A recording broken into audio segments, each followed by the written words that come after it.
Pagpapatuloy ng kwento, habang binubuksan niya ang notes app sa kanyang telepono, sinabi ng babae kay Chan na handa na ang lahat para magsimula sila.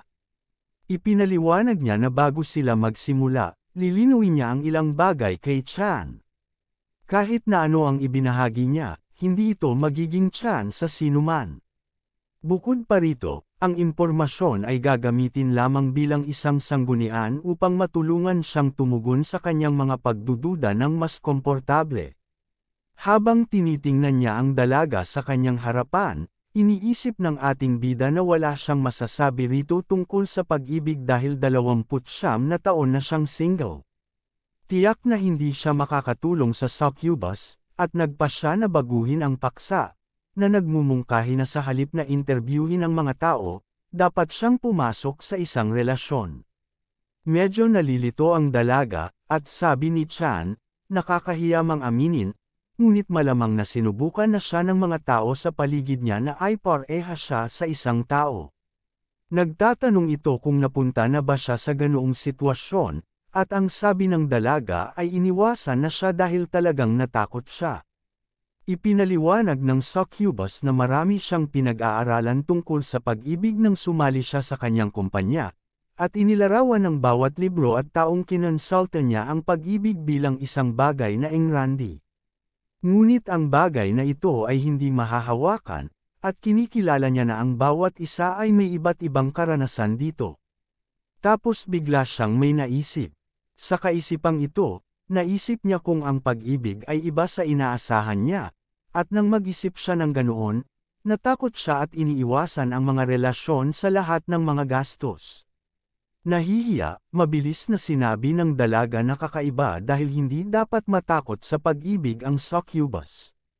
Gayunpaman, ang sagot ng ating bida ay hindi naman ito kakaiba dahil lahat ay natatakot sa mga bagay na hindi nila nakikita. Idinagdag niya na ang mga damdamin ng tao lalo na ay mahirap maunawaan, at kabilang sa mga ito, ang pag-ibig ay ang pinakakomplikadong damdamin na nagpapahirap sa umibig. Gayunpaman, dahil ang kanyang trabaho ay may kaugnayan sa pag-ibig, dapat niyang lapitan ito ng basta-basta. Nalilitong itinanong ng dalaga kung ano ang ibig niyang sabihin. Sumagot si Chan na sinabi niyang ang pag-ibig ay isang magandang bagay, ngunit sa totoo lang, hindi siya sang-ayon doon. Nagtanong ang batang babae kung bakit, at ibinunyag ng aming bida na ganito ang naramdaman niya pagkatapos masaksihan ang kanyang kaibigan na ikinasal. Ipinaliwanag niya na noong nakikipag-date ang kanyang kaibigan, marami siyang ipinagyayabang tungkol sa kanyang kasintahan, madalas na sinasabi na sila ay soulmate. Ngunit pagkatapos nilang magpakasal at magsimulang manirahan, nagsimula silang mapansin ang mga kapintasan ng isa't isa, na humantong sa maraming pag-aaway. Dahil dito, pinagsisisihan daw ng kanyang kaibigan ang pagpakasal. Ang succubus ay nagkomento na ito ay isang kahihiyan. Sumang-ayon si Chan, idinagdag na sinabi ng kanyang kaibigan na mahal niya ang lahat tungkol sa kanyang kasintahan habang sila ay nagde-date. Hindi lang siya, ngunit kapag tumitingin sa paligid, ang iba ay tila katulad ng pag-ibig na tila nagbabago kapag nagbabago ang mga pangyayari. Ngunit karaniwan, ang isang bagay na malaki ay hindi dapat magbago. Gayunpaman, ginagawa ang pag-ibig dahil nilikha ito ng mga taong may iba't ibang emosyon. Iyon ang dahilan kung bakit dapat niya itong lapitan ng basta-basta at subukan ang isang relasyon kahit isang beses, na kinikilala na habang ang pag-ibig ay hindi kapanipaniwala, hindi ito palaging mahusay. Gayunpaman, pinayuhan niya ang succubus na mag-ingat na huwag magkaroon ng mapanganib na romantikong emosyon. Ang batang babae, na hindi lubos na nauunawaan, ay nagtanong kung ano ang ibig niyang sabihin sa mapanganib na pag-ibig. Ipaliwanag na may dalawang uri ng mapanganib na relasyon. Ang una ay one-sided love, kung saan dinadaig ng isang tao ang isang taong hindi nasusuklian. Ang pangalawa ay ang pag-ibig mula sa malayo, kung saan ang isang tao ay hindi nagbubunyag ng kanilang mga damdamin at iniiwan ang ibang tao na nalilito. Ipinaliwanag niya na sa kanyang opinyon, ang mga ganitong uri ng pag-ibig ay mapanganib dahil nag-iiwan ito ng mga sugat at peklat sa magkabilang panig. Sinabi rin ng batang lalaki na habang may iba't ibang uri ng pag-ibig sa kanya, ang mga ito ay sakam, isang panig na emosyon dahil ang pag-ibig ay hindi binuo ng isang tao lamang. Nagkomento si Chan na naniniwala siyang matatawag lamang itong pag-ibig kapag ang isang relasyon ay natatag sa pamamagitan ng mutual exchange of feelings.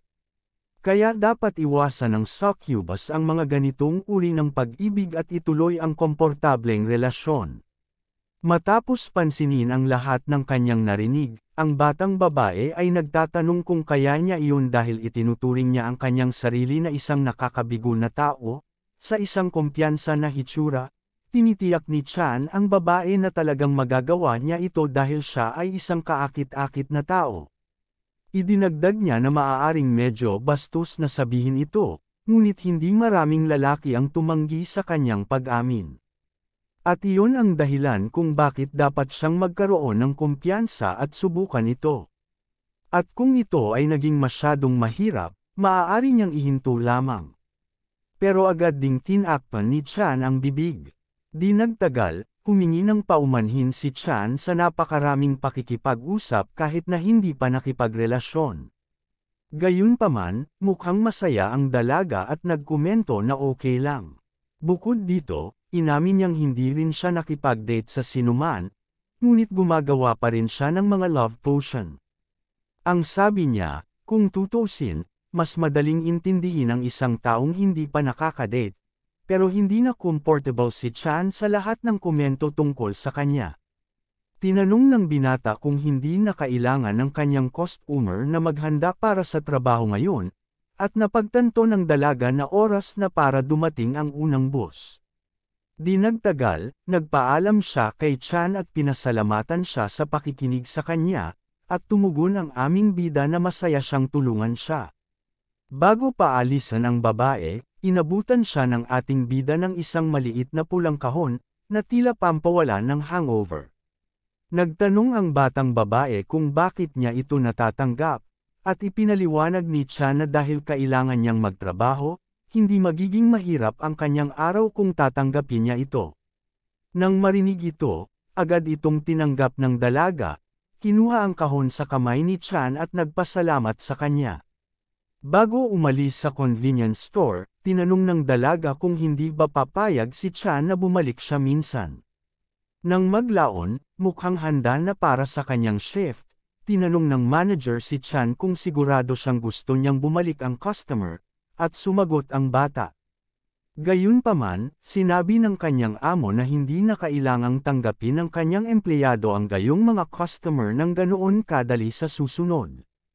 Nagbabala rin siya na dapat maging maingat si Chan sa paligid ng succubus, dahil may mga species na may matinding obsession.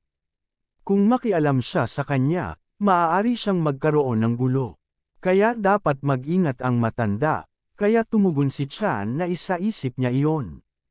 Nagkomento ang manager na hindi niya nakita ang pure-blooded dragon girl noong araw na iyon, at sinagot ni Chan na malamang may mga bagay pa siyang gagawin.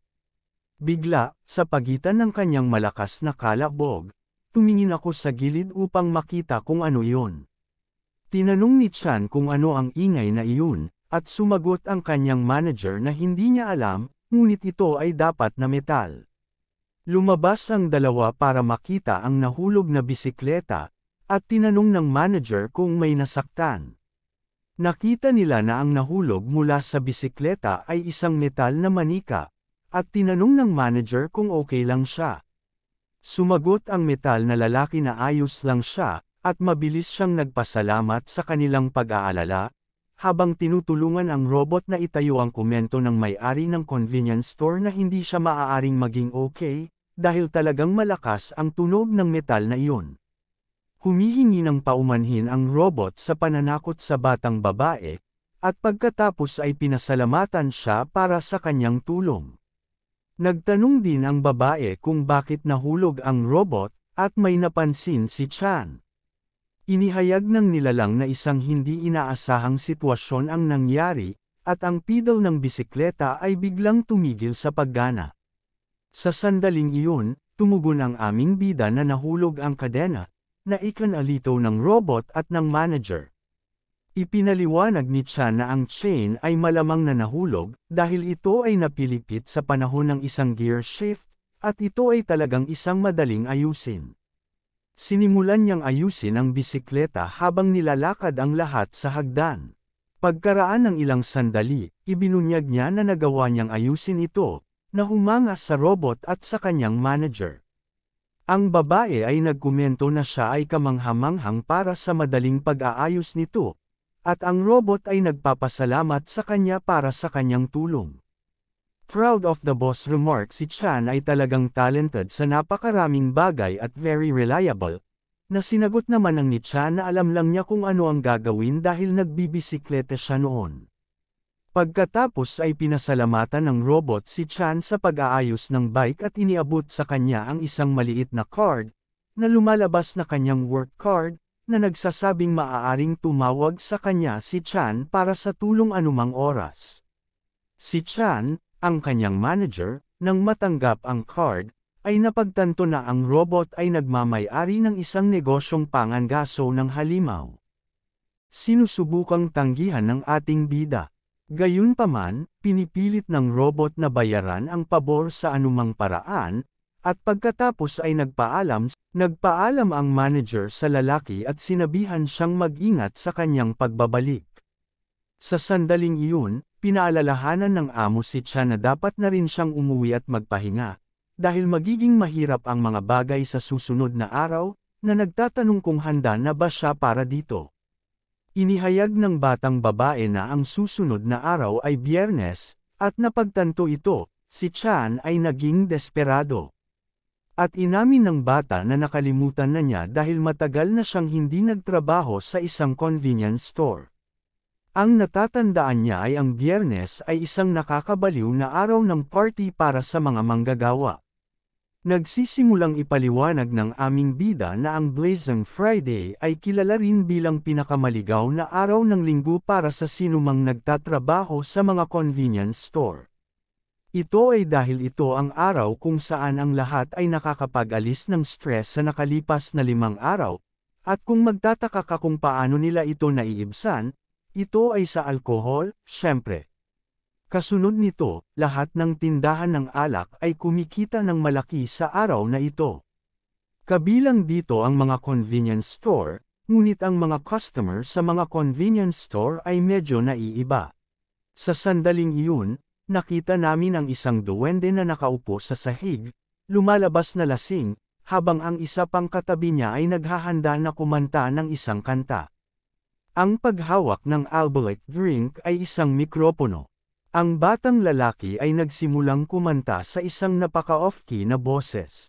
Nagpatuloy sila sa paggawa ng ingay na iyon hanggang, sa isang sandali, may dumaan na may pakpak.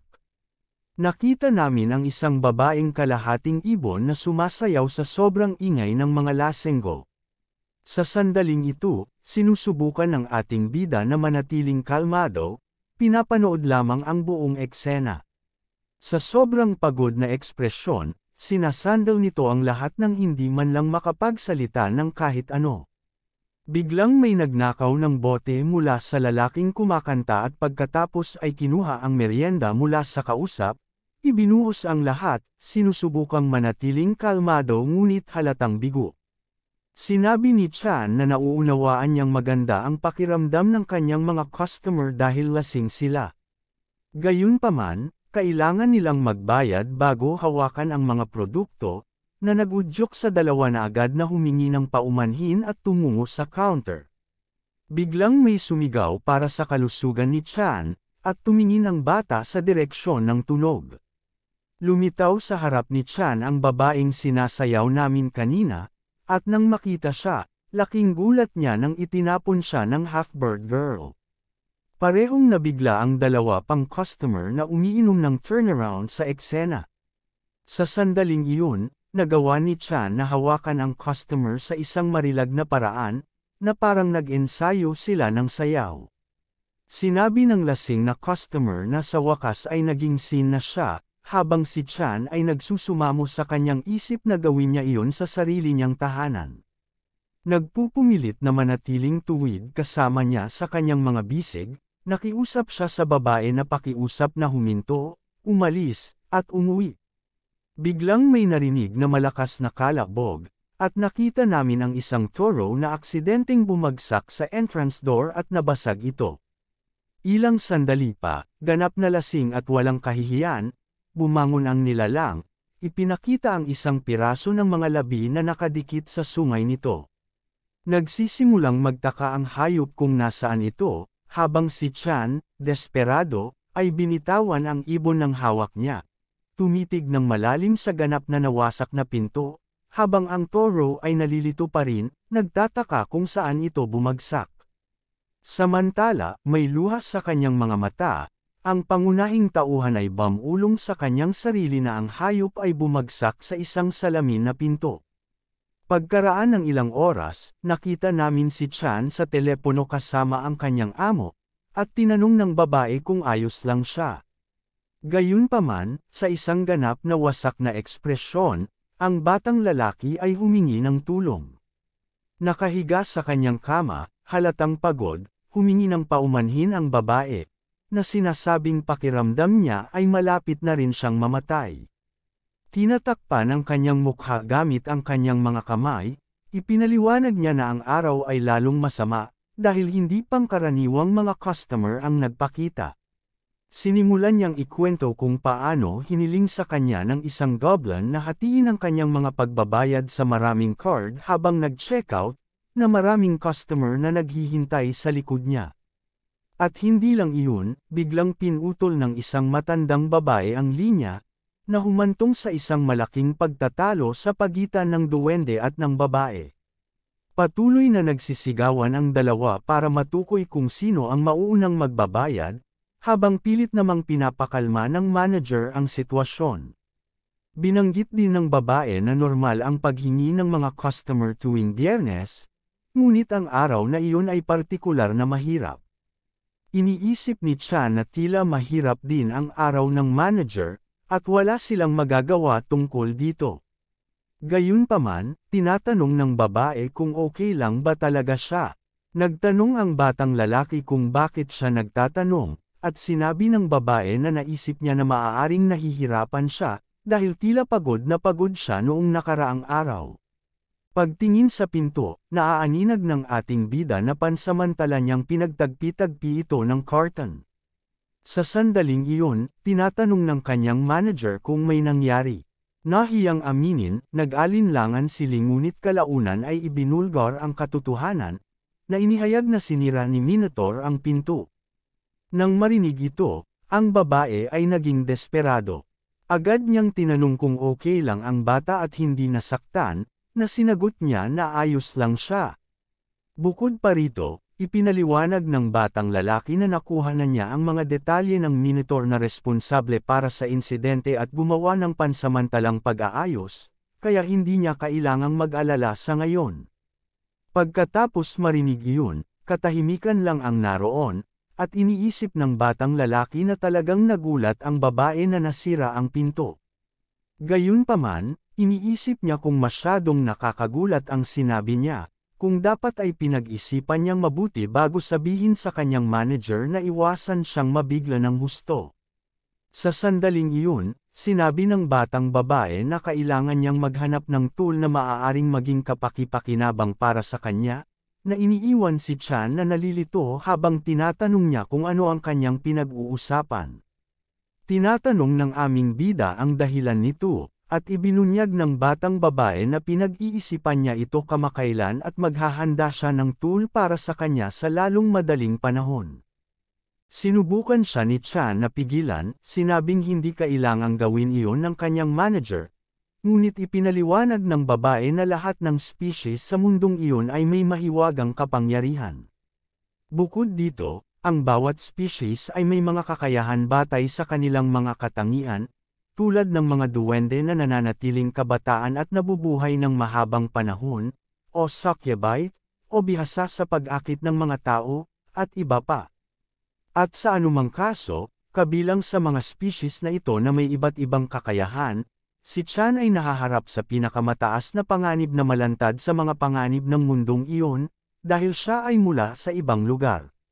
Sinabi niya na sa kabutihang palad, ang batang lalaki ay may anti-magic na konstitusyon at makokontrol ito sa kanyang kalooban, na nagbibigay sa kanya ng ilang antas ng proteksyon.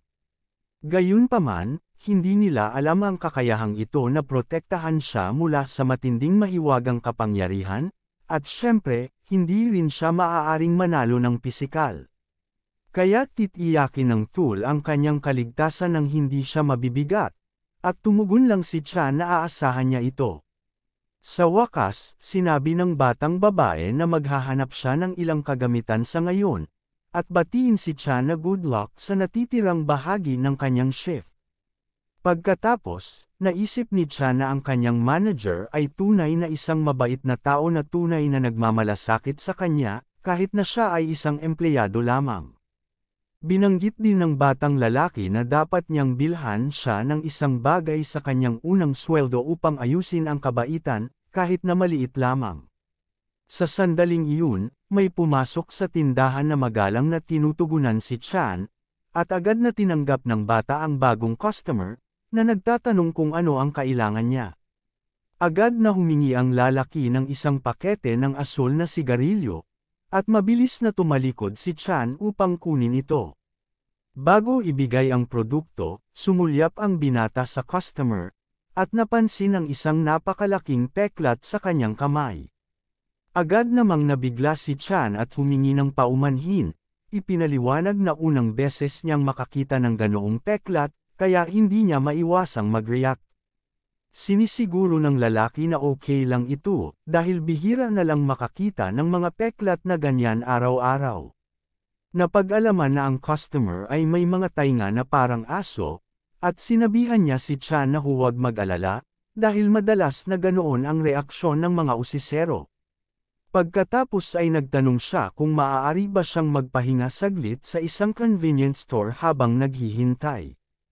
Sumasang-ayon ang ating bida, sa pag-aakalang ito ang unang pagkakataon na nakilala niya ang isang magalang na nasa katanghaliang gulang na lalaki. Itinuro ni Chan ang isang direksyon, na sinasabi sa lalaki na makakapagpahinga siya ng comfortable doon, at pinasalamatan siya ng customer bago umalis. Ngunit bago iyon, nagdahilan ang lalaki at tiningnan ang kanyang telepono. Habang pinapanood niya ang customer na nagtatype sa kanyang telepono, napansin niyang medyo nagtatagal siya at iniisip kung abala ang lalaki. Sa pagmamasid sa customer, ang bata ay nag-isip na, sa paghusga sa kanyang suit sa gabi, maaaring siya ay isang manggagawa sa opisina na humihila sa paglipas ng panahon. Sa karagdagang pagsusuri, nahulaan ni Chan na nagtatrabaho ang lalaki sa pananalapi, at matapang na nagtanong kung sinusuri niya ang stock market. Gayunpaman, inihayag ng customer na hindi ito mga stock, ngunit isang bagay na may kaugnayan sa kanyang iba pang trabaho. Pagkatapos ay nagtanong si Chan tungkol sa kanyang trabaho, at ipinaliwanag ng lobo na nagmamaneho siya para mabuhay.